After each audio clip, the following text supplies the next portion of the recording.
hang on to your seat, baby, because this one's a screamer.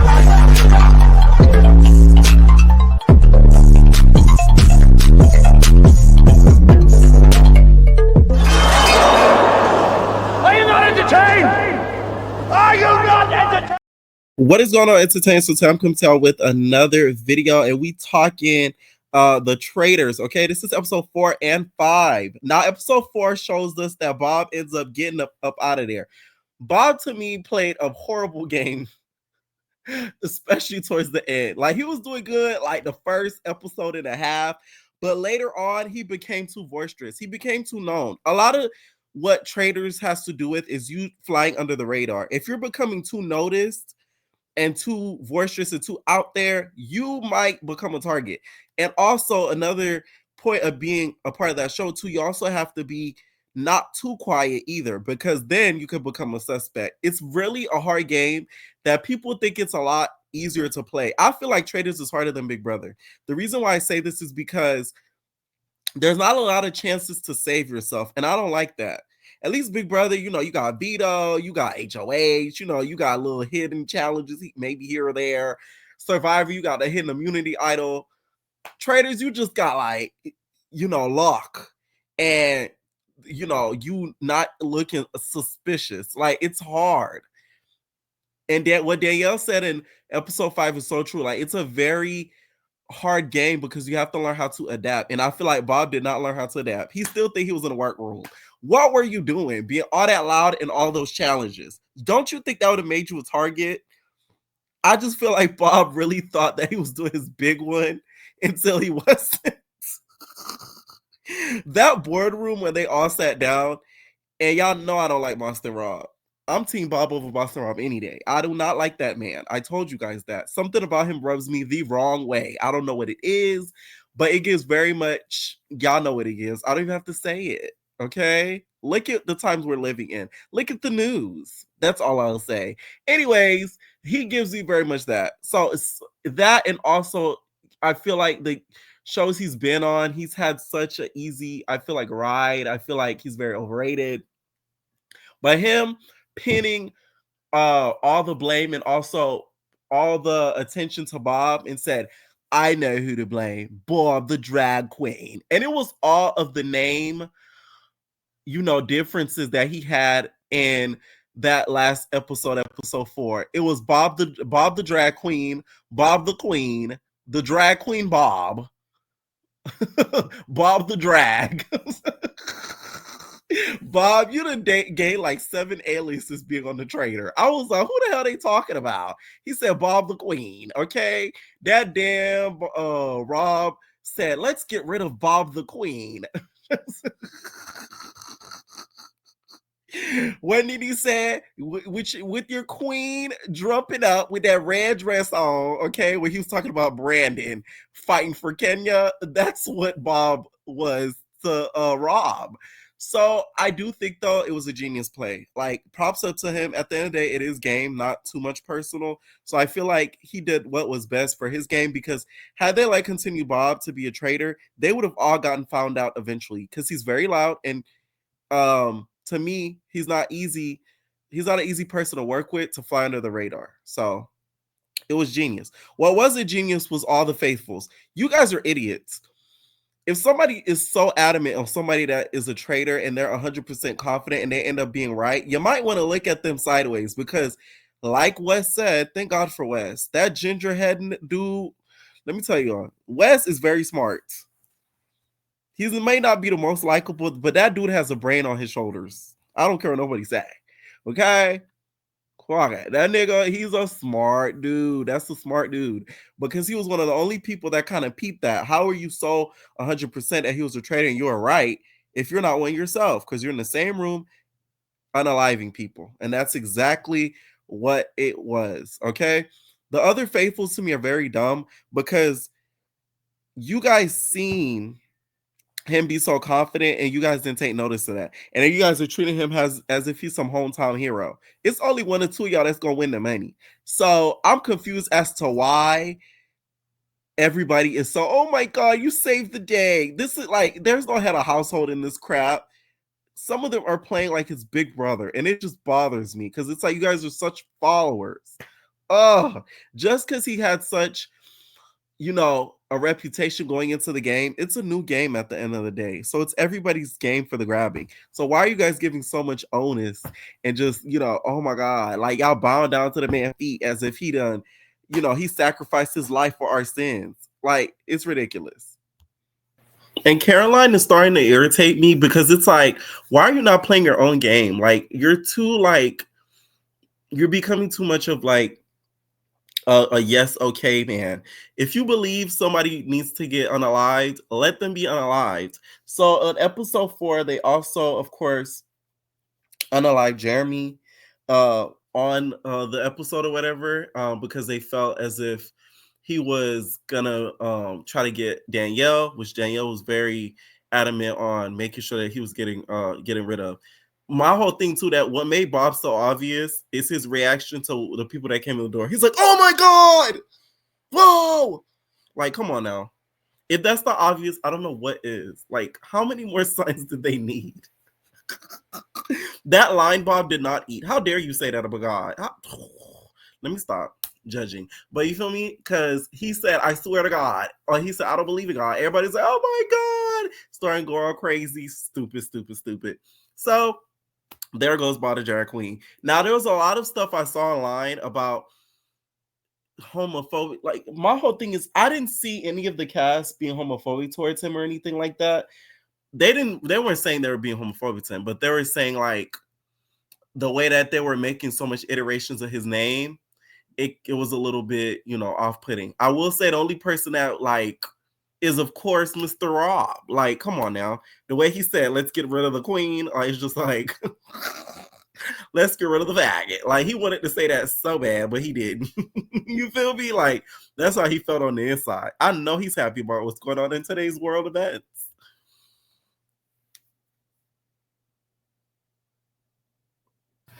So as they are at the breakfast table, the next day, of course, the person who the traitors end up unaliving is Robin. Shout out to Robin. She did a great showing on the show.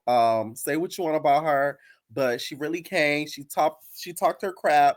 You feel me? Like, she defended herself as much as she could. But Traitors to me is a very unfair game because, like I said, there's not a lot of chances to save yourself, which I hate.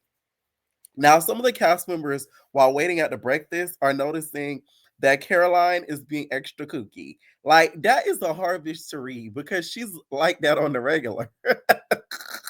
So it's like, if you're not familiar with her, you gonna just think that she's just being herself, right?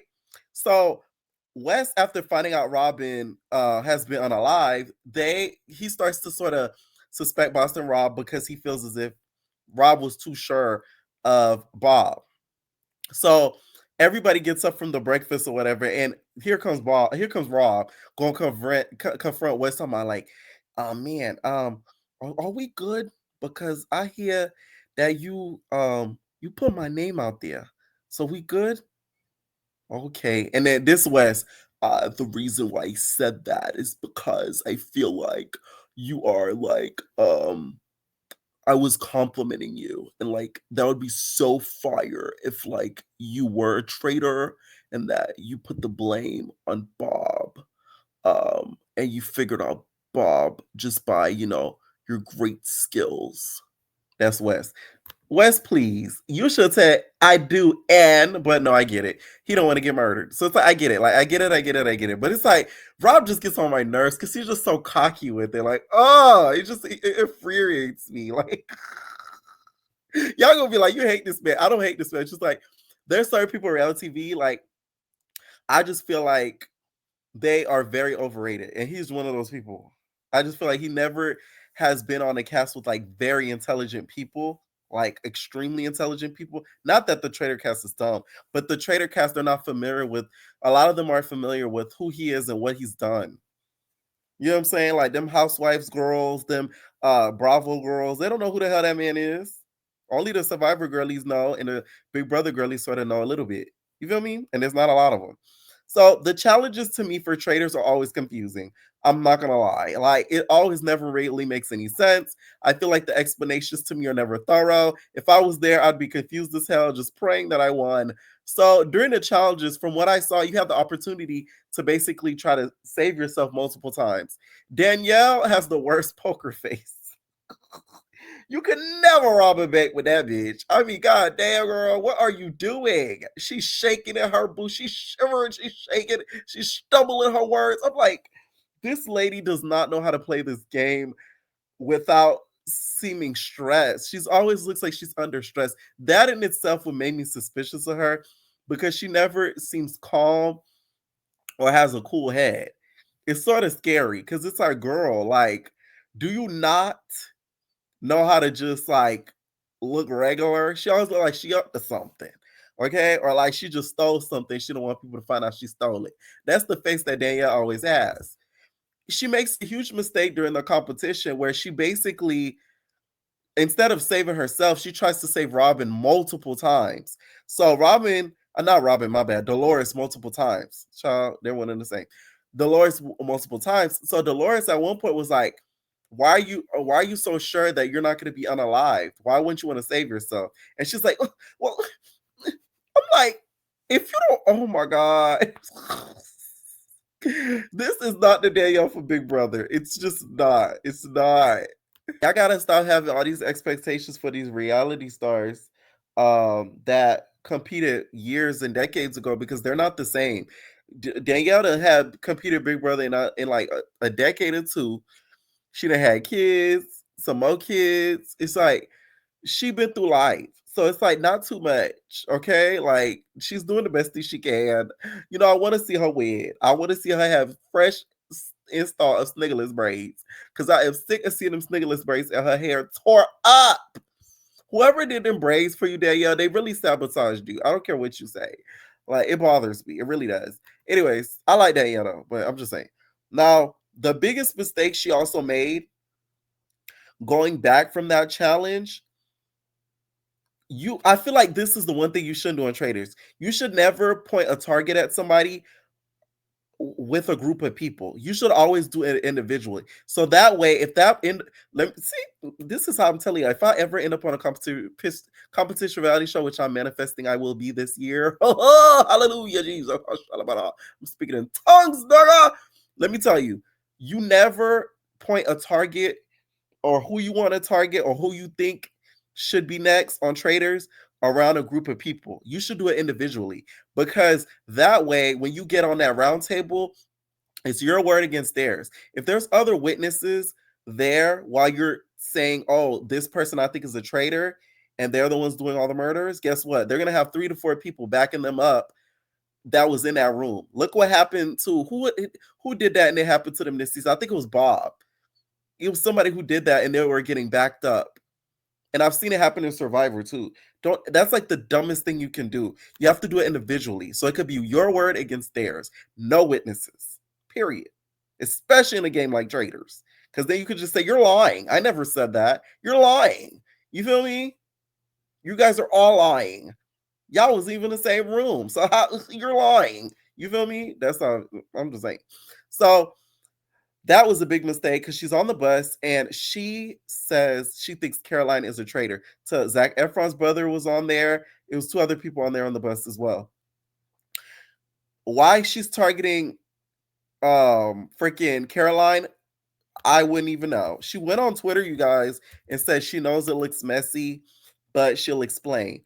You got a lot of explaining to do at this reunion, Danielle, because it's just like Rob is like right there. That oh my god! If they let this man win this season, I'm gonna be so mad. I'm not gonna lie to y'all. I'm gonna be so mad because y'all don't understand how happy I was that he didn't win Deal or No Deal Island because I could see that the producers were kind of like pushing him to win. And that was making me so mad. If he wins this season, I'm gonna be pissed. I'm gonna be so mad. She says she's gonna explain more because there was a reason why she ended up targeting Caroline. Now, y'all know Caroline is already a cookie bitch. So next week, she seems like she gonna be turning up on Danielle because of this target. Okay. Now Danielle talked a little bit about it in this video here about why it's kooky that why she did what she did. By the way, y'all, please don't send hate to to Danielle. Danielle look like she been stressed out since the Traitors been airing. Don't let that show that stress you out, girl. It's a reality show. These stupid Housewives fans, these stupid Drag Race fans and stuff. Don't let them get to you, and don't let it get to your brain, Danielle. Okay, this show is not worth your mental health. And ooh, y'all is mad, but I get it. I get it. I totally get it. I'll explain it more in detail. There's a lot of backstory, but I get it. I totally get it. So to the fans, whew, I know, I know, I know, I know. It's messy. It's so messy. But hey, I'm well. I I I mean, well, see, what happened was, yeah, well, the reunion. Just wait for the reunion. We're doing a reunion. That's all I gotta say. I just woke up. Okay, now with this reunion, it's gonna be very interesting as to the reason why, because I'm very interested to know why she decided to target freaking Caroline instead of freaking Rob. Okay, now we get to the roundtable discussion, right? Because we gonna skip the hoopla. Sierra is such a mean girl because I felt like I was watching Summer House. Poor Nikki. That bitch so damn stoic and freaking muscular. All she could think is doing is body slamming them bitches for accusing her of being a traitor. She's just like, well, traitors are not bubbly and nice. How about we're just like this? I'm just like that. Yeah. Sierra's like, I think you are a traitor. Like, she sounded such like a mean girl. Like, this is not Summer House, okay? Like, stop, okay? Andy is not in the room. Yeah, like, that was a little mean girlish to me. I really felt bad for Nikki because you could tell she's not the argumentative type. So her defending herself, it was just not a thing she could do. She ended up getting voted out, y'all, and of course, she is a faithful, okay? The whole house is sort of like feeling a ways that she's a faithful because they really felt duped because the whole time they was accusing her. Derek, we need to evaluate your police and investigative skills. Clearly, you have falsely arrested some motherfuckers, allegedly, because baby, you accusing that lady like you had documentation that she was a traitor. It's the way that he be coming at Nikki. I'll be feeling so bad for that lady. He's like, well, Nikki, you never changed my mind. And I just feel like you. The way he came at Nikki and he came at Sierra. I'm like, I mean, my God. Isn't this supposed to be your job skill, dude? Like, clearly, that training didn't help.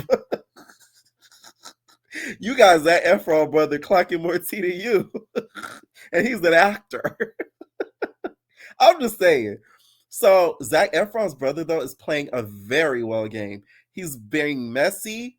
He's stirring up shit, and nobody thinks that he's a traitor. So he ends up telling Caroline that Danielle said that you was a traitor. So then that's when Caroline's like, "What?" Her eyeballs bulge out of her eyes. They do anyways, but they extra bulge this time. So she's on Danielle's ass. And the episode sort of ends there. This season so far is really, really good. I even got one of my coworkers to start watching it, so she loves that crap. So yeah, let me know what y'all think down below. Who do y'all think is gonna be murdered next? And do you guys think Danielle should have went for Rob instead of Caroline? Leave your comments down below, and we're out, babies. No personal thing.